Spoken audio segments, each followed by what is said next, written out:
αιτία είναι πιο ανθρώπινο λάθος. Η καλή οδήγηση δεν προϋποθέτει μόνο ένα από τεχνικά όργανα ελέγχου και ψυχική κατάσταση του οδηγού. Με άλλα λόγια, και ο οδηγός πρέπει να είναι εντάξει. Τότε μόνο μπορεί να αντιδρά σωστά και να ανταποκρίνεται στις ανάγκες της κυκλοφορίας. Διαφορετική είναι η περίπτωση του αρχάριου. Αυτός πρέπει κάθε κατάσταση να την επεξεργαστεί πρώτα διανοητικά και φυσικά χρειάζεται χρόνο.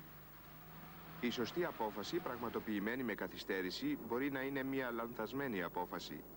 Όλα τα δυστυχήματα έχουν μια κοινή αιτία, δηλαδή κάποιο ανθρώπινο λάθος. Παράβλεψη της πρωτοπορίας, υψηλή ταχύτητα, επιπόλαιο προσπέρασμα. Η στατιστική καταγράφει τα δυστυχήματα, τα λάθη που γίνονται στην οδήγηση. Αλλά η στατιστική δεν μας λέει πώς και γιατί, δηλαδή με ποιο τρόπο έγινε ένα δυστύχημα. Τι συνέβη πραγματικά στα αποφασιστικά δευτερόλεπτα ή στα δέκατα του δευτερολέπτου πριν από τη σύγκρουση, ή μήπως υπήρχε από πολύ καιρό η αιτία του κακού. Κάθε αδιαθεσία και δυσθυμία έχει συνήθως και μια προϊστορία. Ένα ανθρώπινο λάθος μπορεί να έχει διαφορετικές αιτίες, άλλες σε μια κατοκυμμένη περιοχή και άλλες σε μια οδό ταχείας κυκλοφορίας. Εδώ συμβαίνουν τα δυστυχήματα εξαιτίας της υπερβολικής ταχύτητος και εξαιτίας της πολύ μικρής αποστάσεως ασφαλείας. Σε οδούς ταχείας κυκλοφορίας και σε εθνικές οδούς κάνουμε συχνά μεγάλες διαδρομές και χάνουμε εύκολα το αίσθημα της ταχύτητος. Ένας προσεκτικός οδηγός γνωρίζει τους κινδύνους και είναι έτοιμος να αντιμετωπίσει κάθε νέα κατάσταση αντιδρώντας με το σωστό τρόπο. Πολλοί οδηγοί έχουν την κακή συνήθεια να περιορίζουν την ορατότητά τους με αναρρύθμιτα σουβενίρ και παιχνίδια. Με αυτόν τον τρόπο είναι αδύνατο να συγκεντρώσουν την προσοχή τους στη κυκλοφορία. Τα 70% των δυστυχημάτων συμβαίνουν σε κατοκυμμένες περιοχές, παρόλο που εδώ οι οδηγοί πηγαίνουν σιγά λόγω του ορίου ταχύτητος. Εδώ βλέπουμε ότι η ρουτίνα της καθημερινής διαδρομής αποβαίνει εις βάρος του οδηγού. Στην οδική κυκλοφορία παίζουν μεγάλο ρόλο η έλλειψη των δυνάμεών μας και η βιαστική οδήγηση. Η πίεση χρόνου μας κάνει νευρικούς και δεν βλέπουμε τι συμβαίνει γύρω μας. Η πυκνή κυκλοφορία υποβάλλει σε δοκιμασία τις αισθήσεις και του πιο καλού οδηγού. Όσο λιγότερο μπορεί να συγκεντρωθεί ο οδηγός και όσο πιο πολύ αποσπάται η προσοχή του, τόσο μεγαλώνουν και οι κίνδυνοι. Όλοι όσοι κυκλοφορούν στους δρόμους απαιτούν τη συγκέντρωση και την προσοχή του οδηγού. Παραδείγματος χάρη, ηλικιωμένα άτομα που δεν μπορούν να αντιδράσουν γρήγορα ή παιδιά που κάνουν απερισκεψίες.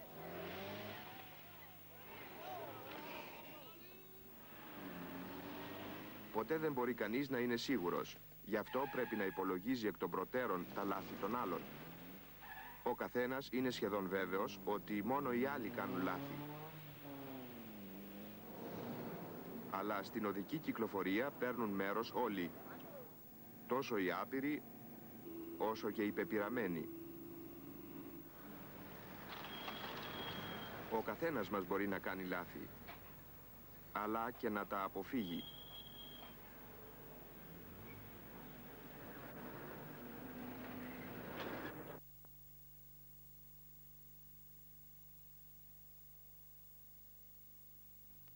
Δυστύχημα. Ένα από τις χιλιάδες δυστυχήματα της στατιστικής.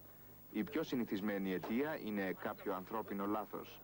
Πώς γίνονται τα δυστυχήματα? Οι διαδρομές, παραδείγματος χάρη, που κάνει κάθε μέρα ένας οδηγός μπορεί να είναι και επικίνδυνες. Μια σκέψη που είναι εκ πρώτης όψεως εκπληκτική. Η ρουτίνα επάνω σε μια διαδρομή προσφέρει καταρχήν πλεονεκτήματα. Ας πάρουμε για παράδειγμα αυτό τον οδηγό. Κάθε πρωί στις 6:25 ξεκινάει για να πάει στη δουλειά του. Ξέρει όλες τις στροφές, την κατάσταση του δρόμου και όλα τα σήματα της κυκλοφορίας. Ξέρει ότι στην ευθεία μπορεί να αυξήσει την ταχύτητα και κάθε μέρα προσπερνά στο ίδιο σημείο ένα παλιό γνωστό του. Στις 7 ακριβώς τελειώνει η καθημερινή διαδρομή. Αυτό γίνεται κάθε μέρα. Η διαδρομή γίνεται πια ρουτίνα. Η ίδια στροφή και το ίδιο γνωστό πρόσωπο. Σήμερα όμως ο γνωστός του στρίβει προς την άλλη κατεύθυνση. Σε αυτή την περίπτωση η συνήθεια προκαλεί ένα εσφαλμένο αίσθημα ασφαλείας. Αυτός εδώ γνωρίζει τους κινδύνους. Ξέρει ότι όσο μεγαλύτερη είναι η πείρα, τόσο μεγαλύτερη γίνεται και η ρουτίνα. Αλλά η ρουτίνα μόνο δεν είναι αρκετή. Η οδήγηση απαιτεί συνεχή και μεγάλη προσοχή. Αυτή η γυναίκα κάνει κάθε μέρα την ίδια διαδρομή για να πάει στο γραφείο. Ο ίδιος κεντρικός δρόμος, οι γνωστές πάροδοι. Σήμερα όμως δεν βλέπει το νέο σήμα που έχει τοποθετηθεί, δηλαδή την αλλαγή της πρωτοπορίας. Διαπιστώνουμε λοιπόν ότι το μάτι προσαρμόζεται γρήγορα στην καθημερινή διαδρομή. Δεν αντιλαμβανόμαστε εύκολα τις αλλαγές στο γνωστό μας περιβάλλον ή τις αντιλαμβανόμαστε την τελευταία στιγμή. Ο νόμος λέει ότι στα επικίνδυνα σημεία όπου ο οδηγός πρέπει να προσέχει πολύ, πρέπει να υπάρχουν και τα ανάλογα σήματα κυκλοφορίας. Αλλά τα σήματα δεν αρκούν. Αυτός ο εμπορικός αντιπρόσωπος περνάει κάθε μέρα από τον ίδιο δρόμο. Επισκέπτεται τους πελάτες του σε κανονικά διαστήματα και γνωρίζει με κλειστά μάτια την διασταύρωση με την αραιή κυκλοφορία. Η ορατότητα είναι καλή και από τις δύο κατευθύνσεις και ο οδηγός την έχει συνηθίσει.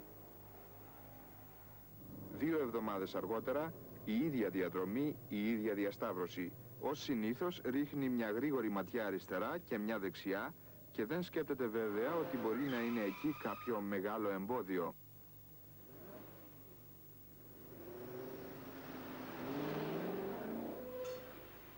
Ένα ιδιαίτερο πρόβλημα είναι οι αφύλακτες διαβάσεις του σιδηροδρόμου. Το τρένο περνάει στις 6 ακριβώς. Αυτός ο οδηγός γνωρίζει ότι το επόμενο τρένο θα περάσει στις 7 και ότι αυτό γίνεται εδώ και πολλά χρόνια. Έτσι νομίζει τουλάχιστον. Αυτή όμως η έκτακτη αμαξοστοιχεία παραλίγο να του στοιχήσει τη ζωή. Η συνήθεια σε ορισμένες διαδρομές, η μονοτονία και η αμέλεια έχουν στις περισσότερες περιπτώσεις πολύ δυσάρεστες συνέπειες.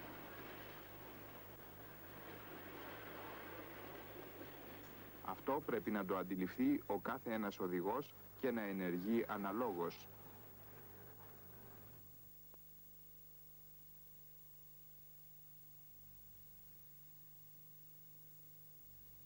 Τρέφεται από πυρκαγιά.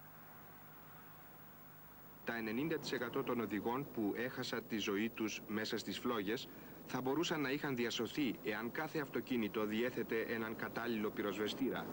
Ένα πυροσβεστήρα που να είναι πρόχειρος και έτοιμος για δράση. Ο πυροσβεστήρας βρίσκεται συχνά παραπεταμένος σε κάποια σκοτεινή γωνιά. Στεγνώνει, χάνει την πίεσή του, γίνεται ακατάλληλος. Μερικοί τον κρύβουν στο ντουλαπάκι ή τον αφήνουν εκτεθειμένο στο φως του ήλιου, κάτω από το πίσω τζάμι. Σε ένα απότομο φρενάρισμα μεταβάλλεται σε πραγματικό βλήμα. Άλλοι πάλι τον τοποθετούν προσεκτικά στο πορτ-μπαγκάζ και όταν γίνει μια σύγκρουση είναι αδύνατο να τον φθάσουν. Η καλύτερη λύση: δέσατε τον πυροσβεστήρα κάτω από το κάθισμα του οδηγού. Συνήθως η φωτιά ξεσπά στο χώρο της μηχανής λόγω ενός χαλασμένου καρμπυρατέρ ή επειδή τρύπησε ένας σωλήνας βενζίνης. Αλλά και μια χαλασμένη ηλεκτρική εγκατάσταση μπορεί να προκαλέσει φωτιά. Όταν αντιληφθείτε φωτιά την ώρα που οδηγείτε, πρέπει να λάβετε ορισμένα μέτρα με την εξής συγκεκριμένη σειρά. Ανάψετε τα φώτα κινδύνου του αμαξιού και απομακρυνθείτε από το δρόμο. Σβήστε τη μηχανή. Ανοίξτε το καπό της μηχανής. Βγάλτε τον πυροσβεστήρα από την υποδοχή του.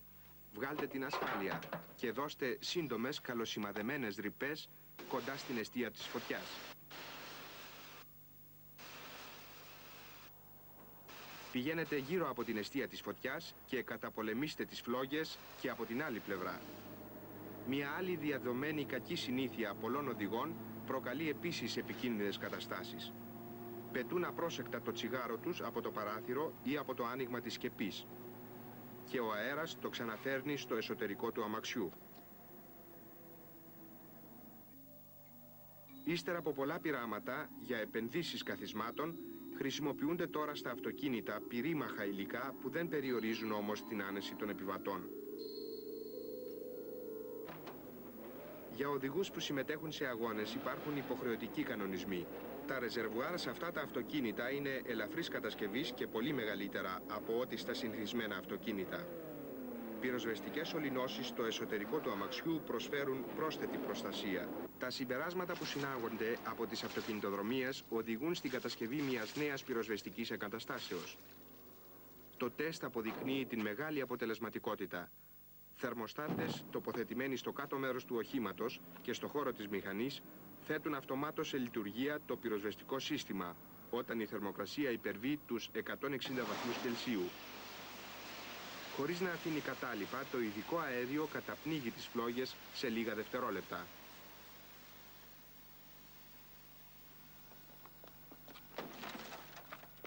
Εάν το αυτοκίνητο δεν διαθέτει ενσωματωμένο πυροσβεστικό σύστημα, ο οδηγός πρέπει να έχει έναν πυροσβεστήρα χειρός. Επίδειξη της αποτελεσματικότητας ενός κατάλληλα κατασκευασμένου πυροσβεστήρα. Με τον σωστό χειρισμό υποτάσσεται η φωτιά σε ελάχιστο χρόνο.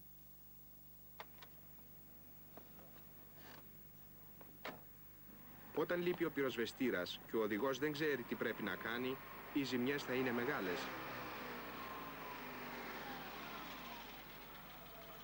Μερικοί οδηγοί υποθέτουν ότι κάποιος άλλος αυτοκινητιστής θα έχει έναν καλό πυροσβεστήρα και αναβάλουν αυτό το λογικό έξοδο ή πιστεύουν ότι είναι περιττό.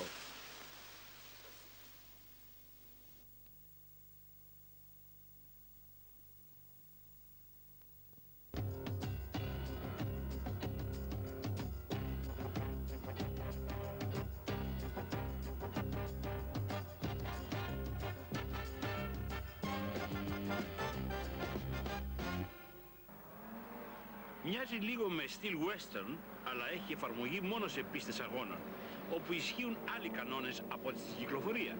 Στους αγώνες επιτρέπεται το προσπέρασμα από αριστερά, διότι δεν υπάρχουν ούτε αντίθετη κυκλοφορία, ούτε φανάρια. Μερικοί οδηγοί μεταφέρουν το στυλ της μοτοσικλέτας και στο αυτοκίνητο. Οι δρόμοι είναι για όλους και επομένως υπάρχουν υποχρεώσεις και απαγορεύσεις για όλους. Η απότομη αλλαγή πορείας και η μικρή απόσταση από τον προηγούμενο είναι σοβαρά παραπτώματα που θέτουν τους άλλους σε κίνδυνο. Ο υπερκερασμός της ουράς δεν είναι αγωνιστική επίδοση.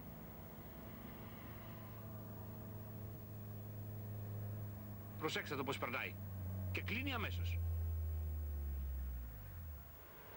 Οι αυτοκινητόδρομοι στην Ευρώπη είναι μονής κατευθύνσεως, χωρίς αντίθετη κυκλοφορία και με περισσότερες από μια λωρίδες. Το προσπέρασμα εδώ απαιτεί αυξημένη προσοχή λόγω των υψηλών ταχυτήτων. Βέβαια, το σωστό προσπέρασμα διδάσκεται σε όλες τις σχολές οδηγών σε όλο τον κόσμο. Αλλά στην πράξη και ιδιαίτερα σε εθνικούς δρόμους απαιτείται πολύ μεγαλύτερη προσοχή. Προϋπόθεση είναι ένας διαθλαστικός καθρέφτης και αβίαστη επιτάχυνση πριν και μετά τη διαδικασία του προπεράσματος και φυσικά ικανή απόσταση ασφάλειας προς όλες τις πλευρές. Εφόσον εκείνος που προσπεράσατε εμφανιστεί στο εσωτερικό σας καθρέφτη, μπορείτε να τοποθετηθείτε πάλι στη δεξιά λωρίδα χρησιμοποιώντας το flash. Κύριο σημείο προσοχής σε δρόμους διπλής κατευθύνσεως είναι το αντίθετο ρεύμα κυκλοφορίας. Εκεί που είναι αναγκαίο ισχύουν απαγορευτικές διατάξεις για το προσπέρασμα, όπως η πινακίδα. Υπάρχουν όμως και δρόμοι στους οποίους την ευθύνη φέρει ακέραια οδηγός. Μερικοί το αντιλαμβάνονται δυστυχώς πολύ αργά.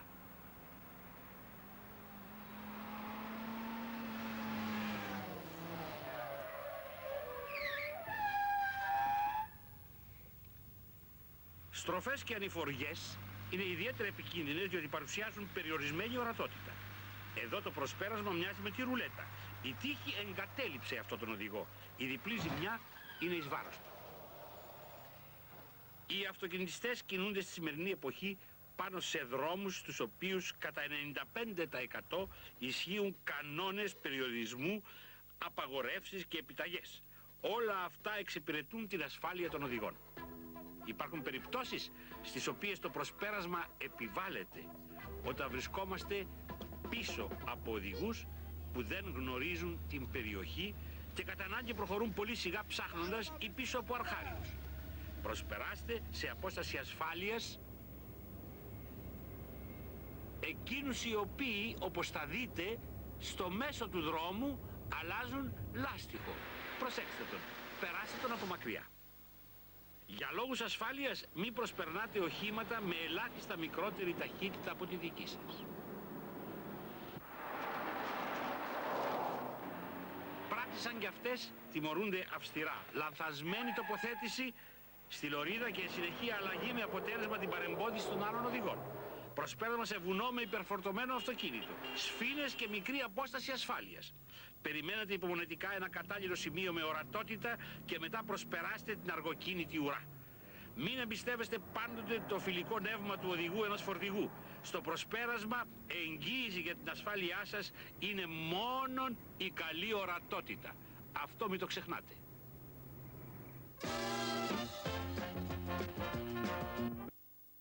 Ελάχιστη μυϊκή δύναμη, μία μικρή κίνηση με το πόδι ή με το χέρι, κινητοποιεί δυνάμεις που είναι χιλιάδες φορές ισχυρότερες. Ο οδηγός μπορεί να τις χρησιμοποιεί και να τις επηρεάζει μέχρι ενός ορίου. Όταν περάσει αυτό το όριο, επηρεάζουν οι δυνάμεις στον οδηγό, σύμφωνα με τους αμετάκλητους νόμους της φύσεως. Τα οχήματα εδάφους μπορούν να κινηθούν προς τα εμπρός, κυλώντας ή γλιστρώντας. Για να διασκεδάσουμε, μπορούμε βέβαια να κάνουμε χρήση της δευτέρας δυνατότητος. Για να οδηγήσουμε ένα αυτοκίνητο, αποφασίσαμε να χρησιμοποιήσουμε τον πρώτο τρόπο. Το αυτοκίνητο...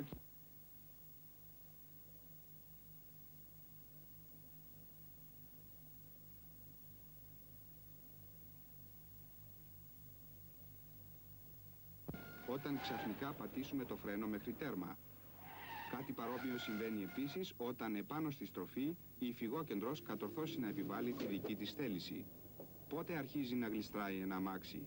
Αυτό εξαρτάται κυρίως από το γκάζι που δίνει ο οδηγός και το φρένο που πατάει και από κάτι άλλο που είναι ανεξάρτητο από τη θέλησή του, δηλαδή από την επαφή των τροχών με το έδαφος.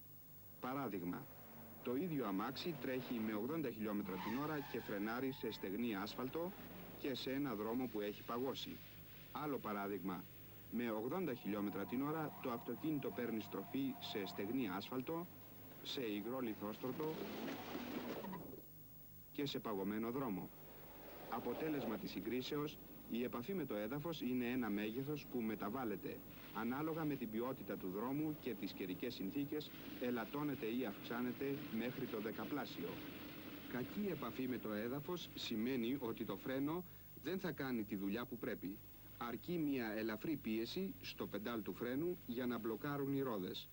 Σε αυτές τις περιπτώσεις, αποφασιστικό ρόλο για το φρενάρισμα παίζουν η ταχύτητα, η θέση του κέντρου βάρους και το αν ο δρόμος είναι ολισθηρός. Όταν μπλοκάρουν οι ρόδες, το τιμόνι δεν δουλεύει και ο οδηγός χάνει τον έλεγχο του οχήματος. Όταν ο δρόμος είναι υγρός ή παγωμένος και το αμάξι αρχίζει να γλιστράει, το μόνο που μπορεί να κάνει ο οδηγός είναι να φρενάρει διακεκομένα.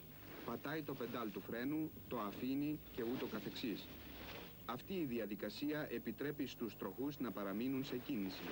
Η απόσταση πεδίσεως είναι βέβαια μεγαλύτερη, αλλά το αμάξι υπακούει στο τιμόνι.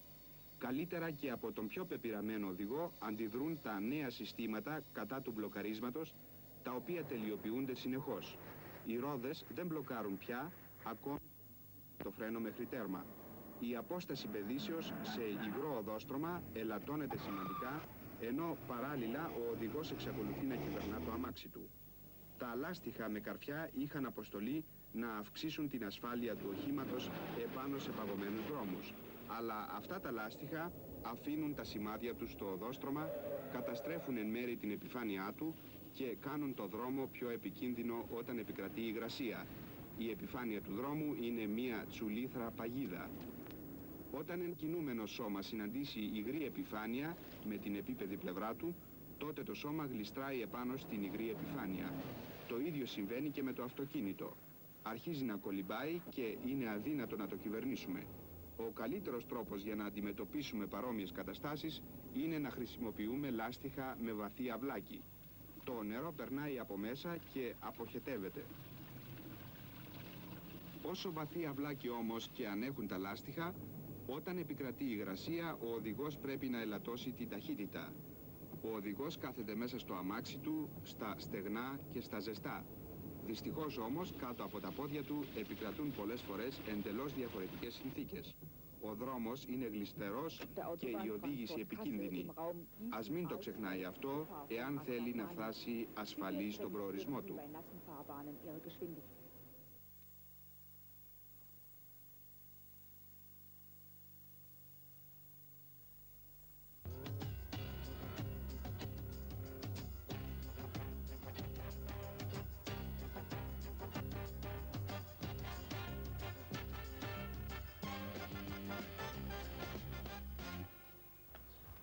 Ταχύτητα μπορεί να αναπτυχθεί από ένα ζώο, έναν άνθρωπο, ένα όχημα ή από ένα αντικείμενο που δεν διαθέτει δικό του προωθητικό σύστημα. Στην προκειμένη περίπτωση η έννοια ταχύτητα είναι σχετική. Παραδείγματος χάρη, ταχύτητα 60 χιλιόμετρα την ώρα μπορεί να ισχύει σαν πολύ αργή, εφόσον το επιτρεπτό όριο είναι κατά πολύ ανώτερο και να δημιουργεί ουρές αδικαιολόγητα. Η ίδια ταχύτητα μπορεί να θεωρηθεί υπερβολική εφόσον στη συγκεκριμένη περιοχή το ανώτατο όριο είναι 40 χιλιόμετρα την ώρα. Όμως η ταχύτητα των 60 χιλιόμετρων θεωρείται απολύτως κανονική όταν ο οδηγός προσαρμόζεται στη γενική κατάσταση της κυκλοφορίας και αποφεύγεται ο σχηματισμός ουράς, ώστε να μειώνεται ο κίνδυνος προκλήσεως ατυχήματος. Η ταχύτητα υπολογίζεται από το μήκος της διαδρομής και τη χρονική διάρκεια εντός της οποίας διανύεται αυτή η απόσταση. Ο χρόνος που χρειάζεται ένα αυτοκίνητο να επιταχυνθεί από 0 σε 100 χιλιόμετρα είναι μικρότερος από το χρονικό διάστημα που απαιτείται για να ακινητοποιηθεί το ίδιο αυτοκίνητο με κεκτημένη ταχύτητα 100 χιλιόμετρων. Κάθε διαδρομή εξαρτάται από τη διαρκώς εναλλασσομένη κυκλοφοριακή κατάσταση και την μεταβολή των συνθήκων κάτω από τις οποίες οδηγεί κανείς. Από το μήκος της διαδρομής και τον απαιτούμενο χρόνο συνεπάγεται μια ακανόνιστη κίνηση γνωστή σαν μέση ταχύτητα. Λόγω των οικονομικών και ενεργειακών συνθήκων που έχουν διαμορφωθεί σήμερα, οι ανώτατες ταχύτητες που μπορούν να επιτύχουν οι διάφοροι τύποι οχημάτων έχουν χάσει πια τη σημασία τους. Και το μεγάλο και το μικρό αυτοκίνητο έχουν δικαιώματα στον δρόμο. Το μέσο αυτοκίνητο είναι κατασκευασμένο για μακρινή διαδρομή επαγγελματικού και ιδιωτικού χαρακτήρα. Οι υψηλότερες τεχνικές και οικονομικές δαπάνες εξασφαλίζουν βέβαια και ανάλογη άνεση στην οδήγηση.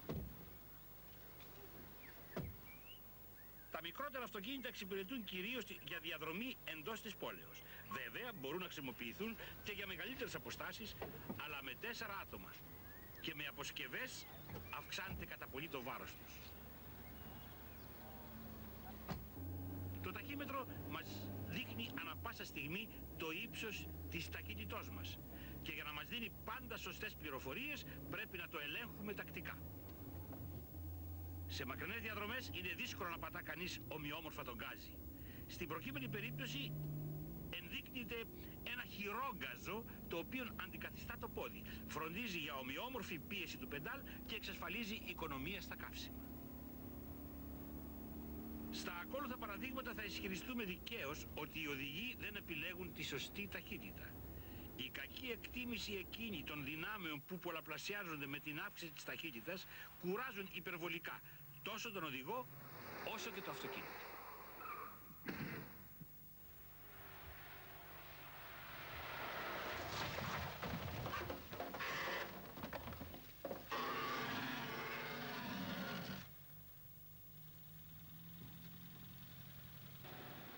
Ακολουθώντας το ρυθμό της εποχής, οι κατασκευαστές προσφέρουν μικρά και ελαφρά αυτοκίνητα με μεγάλες επιδόσεις, που οδηγούνται ως επιτοπλίστων από νέους.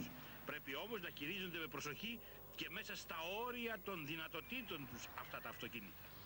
Αυτές οι καθημερινές εικόνες δείχνουν τις δυσκολίες που αντιμετωπίζουν πολλοί οδηγοί στην εκλογή της σωστής ταχύτητας. Θα άξιζε τον κόπο να κάνετε μερικές σκέψεις πάνω σε όλα αυτά που είδατε. Δεν θέλω να σας προκαλέσω σοκ, αγαπητοί μου φίλοι, αλλά θεωρώ απαραίτητο να δείτε μερικές καθημερινές εικόνες, σαν κι αυτή.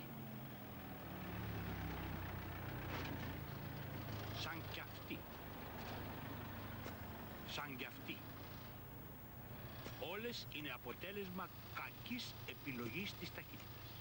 Ας μην το ξεχνάμε ποτέ αυτό.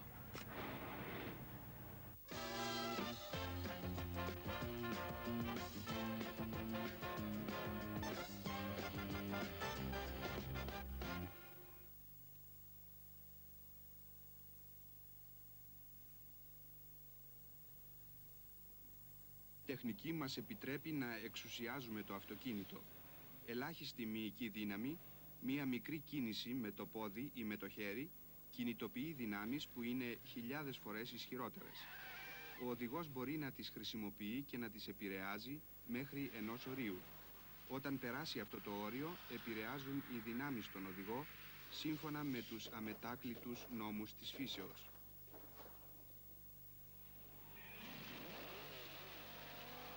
Εδώ βλέπετε τους μονομάχους της εποχής του αυτοκινήτου. Μερικοί άνθρωποι τους βλέπουν σαν ημίθεους, αν και μας έχουν δείξει επανειλημμένα ότι δεν είναι καθόλου αθάνατοι. Πολλοί τους θαυμάζουν για την επιδεξιότητά τους, με την οποία εξαπατούν τους νόμους της φύσεως. Κάποιοι άλλοι προσπαθούν να τους μιμηθούν στην οδική κυκλοφορία, έως ότου αντιληφθούν ότι οι ικανότητές τους είναι περιορισμένες.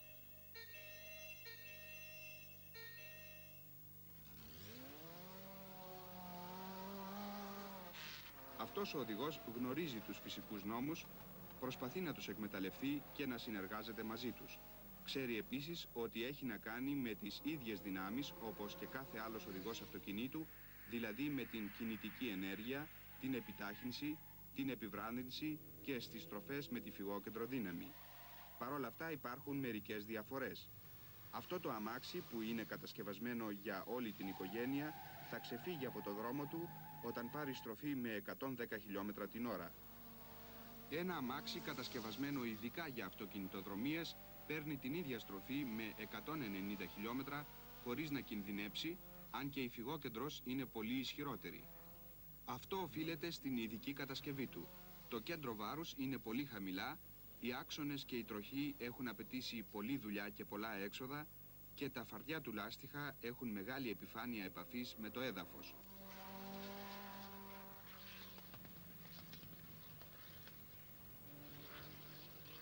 Το αμάξι υπακούει στο τιμόνι πολύ καλύτερα από ό,τι ένα κανονικό αυτοκίνητο και αντέχει σε πολύ μεγαλύτερη φυγόκεντρο δύναμη. Ο οδηγός του μπορεί να αναπτύξει πολύ μεγαλύτερη ταχύτητα στις στροφές. Γενικά μπορούμε να διαπιστώσουμε ότι η πείρα των αυτοκινητοδρομιών έχει διδάξει πολλά στους κατασκευαστές των επιβατηγών αυτοκινήτων. Χαμηλό κέντρο βάρους, σταθερότητα στις στροφές, λάστιχα που έχουν καλή επαφή με το έδαφος. Αλλά τόσο η βελτιωμένη τεχνολογία, όσο και οι αξιοθαύμαστες ικανότητες των οδηγών δεν σημαίνουν τίποτε άλλο παρά ότι οι άνθρωποι χρησιμοποιούν συνειδητά τους νόμους της φύσεως. Ο οδηγός που συμμετέχει στις αυτοκινητοδρομίες οδηγεί το αυτοκίνητό του επάνω σε μια ιδανική γραμμή. Πλησιάζει τη στροφή οδηγώντας στο έξω μέρος του δρόμου, όταν φτάσει τη στροφή μπαίνει μέσα και την εγκαταλείπει κατευθυνόμενος πάλι προς την περιφέρεια. Με αυτόν τον τρόπο μεγαλώνει η ακτίνα της καμπύλης και ελαττώνεται η φυγόκεντρος δύναμη. Φυσικά αυτού του είδους τα κόλπα δεν είναι δυνατόν να εφαρμοστούν στην οδική κυκλοφορία. Αυτός ο τρόπος οδηγήσεως απαιτεί μεγάλη επιδεξιότητα. Το αυτοκίνητο γλιστράει επάνω στη στροφή. Ο οδηγός του το κρατάει σε λοξή θέση και το αφήνει να σέρνεται και να ρολάρει. Ο οδηγός παίζει συνειδητά με τους νόμους της φύσεως και χρησιμοποιεί τη φυγόκεντρο για να κυβερνήσει το αμάξι του.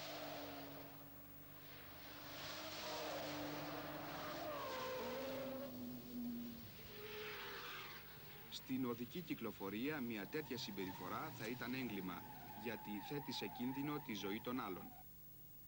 Στις αυτοκινητοδρομίες ο οδηγός δεν φρενάρει ποτέ επάνω στη στροφή, αλλά επιβραδύνει πρώτα με το μοτέρ, δηλαδή αλλάζοντας ταχύτητα.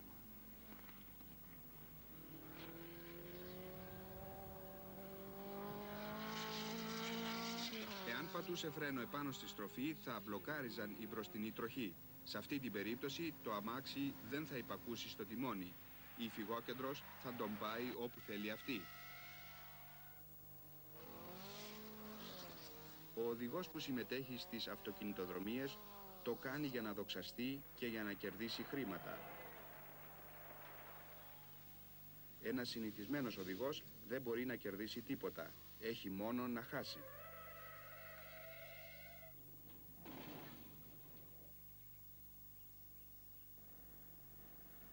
Ένα δυστύχημα, ένα από τις χιλιάδες που καταγράφει η στατιστική.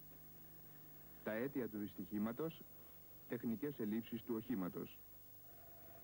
Η στατιστική δεν μπορεί να εξηγήσει πώς και γιατί έγινε το δυστύχημα. Το ερασιτεχνικό μας τόρεμα παραγίνεται καμιά φορά. Σε αυτό συντελούν οι οδηγίες επισκευής και τοποθετήσεως που παρακινούν τους οδηγούς να μας τορεύουν μόνοι τους και που μπορεί να τις αγοράσει οποιοσδήποτε. Πολλοί οδηγοί δεν έχουν συνείδηση των κινδύνων που προκαλούν έτσι. Βλάβες και ζημιές σε κακοβαλμένα λάστιχα μπορεί να έχουν σοβαρές συνέπειες. Οι δρόμοι είναι σήμερα καλύτεροι, τα αυτοκίνητα ασφαλέστερα και ταχύτερα. Αλλά το κύριο βάρος εξακολουθούν να το φέρνουν τα λάστιχα. Τα καλά λάστιχα είναι ακριβά και περιμένουμε επομένως να κρατήσουν πολύ καιρό. Να είναι άνετα και κυρίως ασφαλή. Αλλά αυτό απαιτεί συνεχή μέριμνα. Αλλιώς θα μας αρνηθούν μια μέρα τις υπηρεσίες τους χωρίς προειδοποίηση. Τις περισσότερες φορές ακριβώς όταν είμαστε βιαστικοί.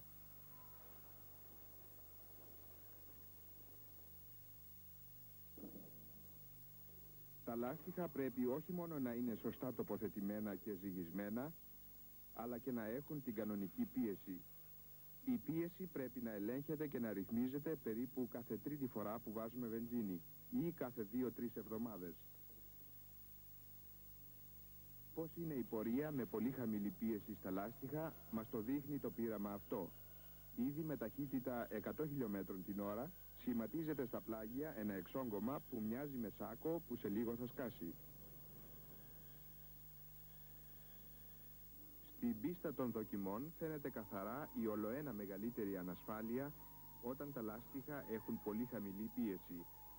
Αλλά όταν ο αέρας διαφύγει απότομα χάνουμε τον έλεγχο του αυτοκινήτου.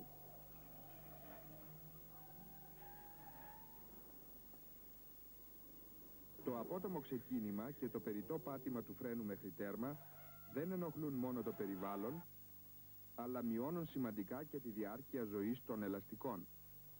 Επίσης προκαλούνται φθορές στο λάστιχο που δεν επιτρέπουν στον τροχό να περιστρέφεται εντελώς κυκλικά. Μέχρι και στο τιμόνι γίνεται αισθητό το κούνημα και το χτύπημα. Είναι κάτι που δεν μπορεί πια να διορθωθεί. Δεν υπάρχουν ειδικά λάστιχα για τη βροχή στα οχήματα κοινής κατασκευής. Πάντως είναι βέβαιο ότι η κυκλοφορία σε βρεγμένο δρόμο απαιτεί ιδιαίτερη προσοχή και μείωση της ταχύτητος. Μεταξύ των ελαστικών και του βρεγμένου καταστρώματος σχηματίζεται μία σφίνα από νερό που κάνει το αυτοκίνητο να κολυμπάει και εμποδίζει την οδήγηση και το φρενάρισμα. Φαρδιές ζάντες και λάστιχα επιτρέπονται μόνο σε αυτοκίνητα αγώνων. Τα οχήματα αυτά κινούνται σε δυναμικά όρια στα οποία δεν αντέχει κανένα αυτοκίνητο κοινής κατασκευής. Δύο αυτοκίνητα, το πρώτο έχει κοινά, το δεύτερο έχει φαρδιά λάστιχα. Αποτέλεσμα, σε ισχυρή στροφή των τροχών, τα λάστιχα πιάνουν στο σύστημα διευθύνσεως και στην ανάπτυξη. Ο κύκλος της στροφής γίνεται μεγαλύτερος και η ασφάλεια χάνεται. Η κακώς εννοουμένη οικονομία και οι δίθεν ευκαιρίες φθηνών μεταχειρισμένων ελαστικών παρακινούν πολλούς οδηγούς να τοποθετούν μπροστά λάστιχα radial και πίσω κοινά ή χειμερινά λάστιχα. Ενώ κανένας λογικός άνθρωπος δεν θα σκεφτόταν ποτέ να φορέσει ταυτοχρόνως πέδιλα και μπότες. Αλλά δεν περνάει πολύς χρόνος μέχρι ότου να ξαφνιαστεί ο οδηγός από το ίδιο του το αυτοκίνητο. Η λανθασμένη τοποθέτηση ελαστικών, η παράληψη ζυγοσταθμίσεως και η πολύ χαμηλή πίεση αέρος είναι οι κύριες αιτίες που προκαλούν ζημιές στο λάστιχο. Μερικοί αντιλαμβάνονται, αφού συμβεί το δυστύχημα, ότι το ερασιτεχνικό μας τόρεμα στο αυτοκίνητο δεν συμβιβάζεται με την ασφάλεια στην κυκλοφορία. Αυτό που συμβαίνει εδώ έπρεπε βέβαια να το περιμένει κανείς.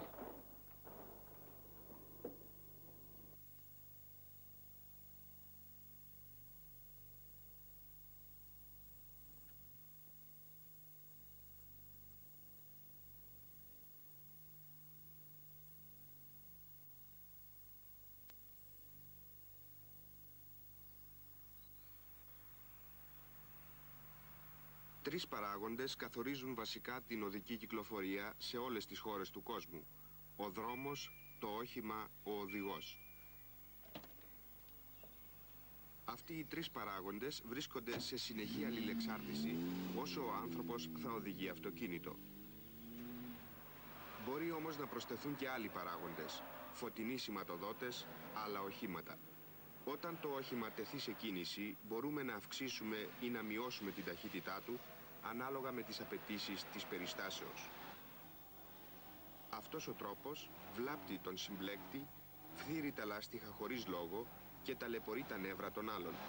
Εκτός αυτού, καταναλώνεται πολύ βενζίνη χωρίς λογικό αποτέλεσμα. Ενώ η εκκίνηση σε επίπεδο δρόμο δεν παρουσιάζει σχεδόν κανένα πρόβλημα, το ξεκίνημα σε επικλινή δρόμο απαιτεί κάτι περισσότερο από ευαισθησία. Το απαλό πάτημα στον τεμπραγιάζ, στον γκάζι και ο χειρισμός του χειρόφρενου δεν δυσκολεύουν μόνο τους αρχάριους. Πολλοί που νομίζουν ότι είναι δεξιοτέχνες αποτυγχάνουν σε αυτή την καθημερινή πρακτική άσκηση.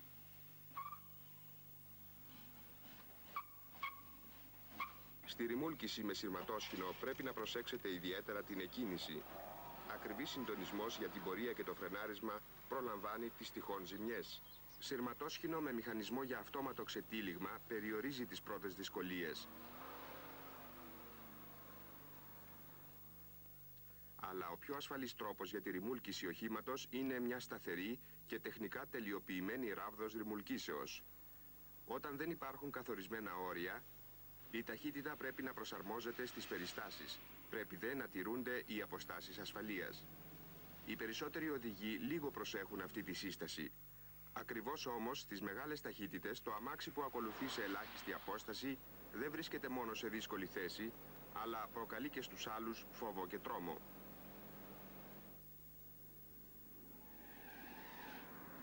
Ιδιαίτερα όταν μικρά οχήματα με μικρής ισχύως μηχανή ταξιδεύουν σε ανηφορικούς δρόμους, το μοτέρ θα πρέπει να εργάζεται με τόσες στροφές ώστε να αποδίδει το μέγιστο της δυνάμεώς του. Ρολάρισμα με λίγες στροφές από τεμπελιά ή από άγνοια δεν ταλαιπωρεί μόνο τον κινητήρα αλλά και εκείνους που ακολουθούν. Από τα σύγχρονα συστήματα φρένων, τα δισκόφρενα δίνουν το καλύτερο αποτέλεσμα.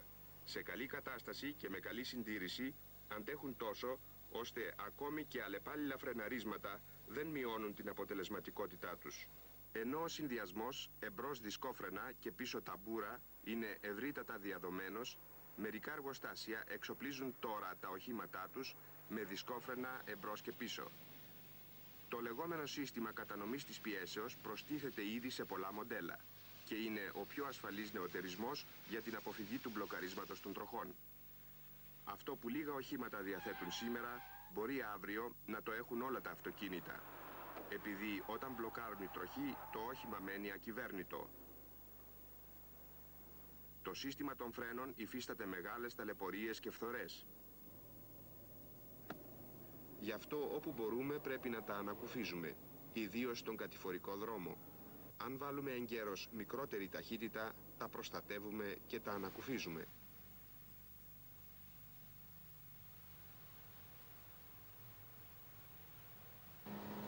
Αν όμως κάποτε τα φρένα δεν πιάνουν καθόλου, το αμάξι κατηφορίζει όλο πιο γρήγορα και το χειρόφρενο δεν λειτουργεί, τότε είναι ώρα να εφαρμόσουμε έκτακτα μέτρα. Πλησιάζουμε τους βράχους ή τους θάμνους σε οξύ αγωνία. Με την πλευρική τριβή πάνω τους φρενάρει το όχημα αργά αλλά σίγουρα. Πρέπει να θυμόμαστε αυτό το ασυνήθιστο αλλά αποτελεσματικό τέχνασμα. Χρειάζονται απλώς καλά νεύρα.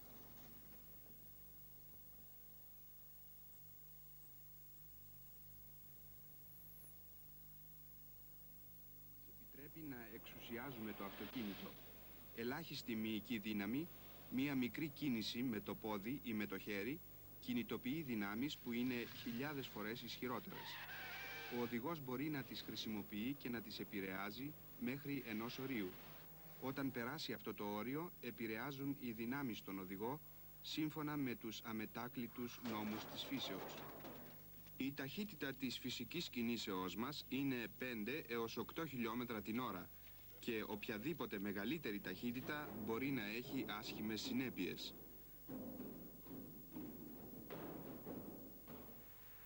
Το αυτοκίνητο μας επιτρέπει να κινούμεθα με 50, 80 ή 150 χιλιόμετρα την ώρα, χωρίς αυτό να έχει καταρχήν άσχημες συνέπειες.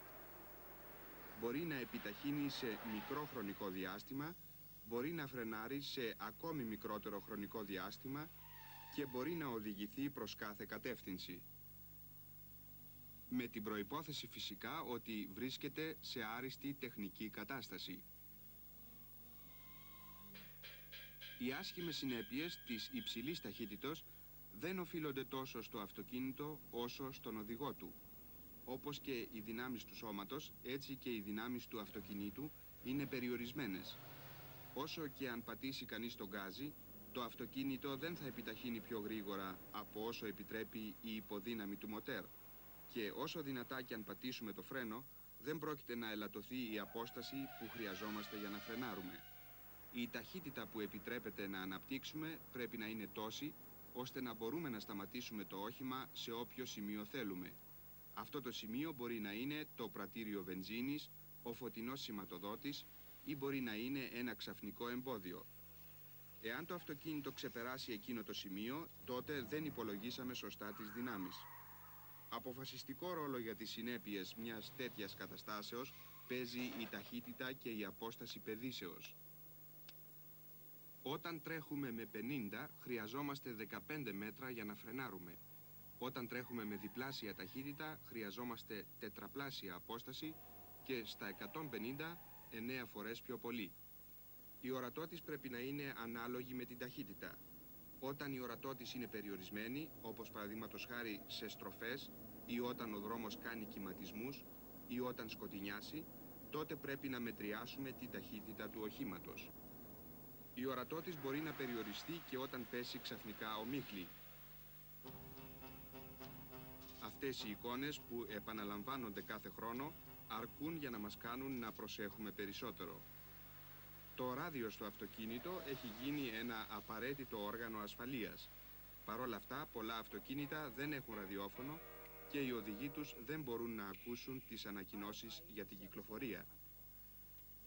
Εάν δεν προσαρμόσουμε την ταχύτητα στην ορατότητά μας, τότε πρέπει να κάνουμε την προσευχή μας να μην βρεθεί κανένα εμπόδιο στο δρόμο μας. Όταν επικρατούν κανονικές συνθήκες ορατότητος, το ανθρώπινο μάτι βλέπει σε απόσταση 25 έως 40 μέτρων. Αυτό ανταποκρίνεται σε μια ευχάριστη ταχύτητα 60 έως 80 χιλιόμετρων την ώρα. Όταν τρέχουμε με 120 χιλιόμετρα, η ορατότης πρέπει να φτάνει τα 90 μέτρα και όταν η ταχύτητα είναι 200 χιλιόμετρα την ώρα, τότε χρειαζόμαστε ορατότητα 350 μέτρων για να αντιδράσουμε εγκαίρως. Αυτονόητο είναι ότι ο οδηγός πρέπει να έχει εξασκημένο μάτι. Τότε θα είναι στο χέρι του να ορίσει την ταχύτητα